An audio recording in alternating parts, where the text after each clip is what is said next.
Conceive చేసేటప్పుడు okay ఆడియన్స్కి ఎంత నచ్చుతుంది, దీంట్లో కమర్షియల్ వైబిలిటీ ఎంత ఉంది, మనం ఎంత పుష్ చేయాలి అని ఆలోచిస్తారు. కానీ చాలా తక్కువ ఫిలిమ్స్లో ఆ హార్ట్ పెట్టి చేస్తారు. ఒకళ్ళు ఇద్దరు కాదు, టీం అంతా. అది బిచ్చగాడిలో కనిపించింది నాకు, మళ్ళీ అది 100 దేవుళ్ళు సినిమాలో కనిపించింది. అందరూ మనసు పెట్టి వాళ్ళ 100% ఇచ్చారనిపించింది. అండ్ ఇలాంటి మూవీసు ఇందాక ఎవరో చెప్పినట్టు ప్రతి చోట ఉంటుంది, కానీ మనం వాటిని అంత కాన్సన్ట్రేట్ చేసి చూడం. ఇలాంటి ప్రాబ్లమ్స్ మనకి ప్రాబ్లమ్స్ లాగా అనిపించదు. నేను చూసిన వరకు అయితే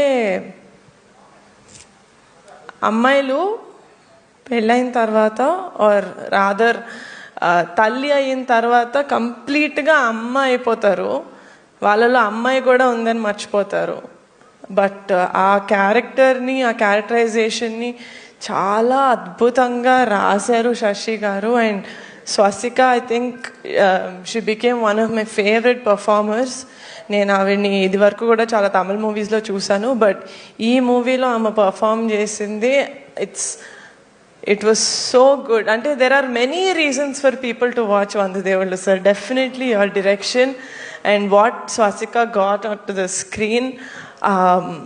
అమాయకత్వం స్ట్రాంగ్గా ఉంటుంది, ఇన్నోసెంట్గా ఉంటుంది. అమ్మలాగే, అమ్మలు అన్ని పనులు చేస్తారు, బట్ దెన్ వాళ్ళలో ఇన్నోసెన్స్ ఉంటుంది. అది చాలా బాగా తీసుకొచ్చారు ఆవిడ స్క్రీన్ మీదకి.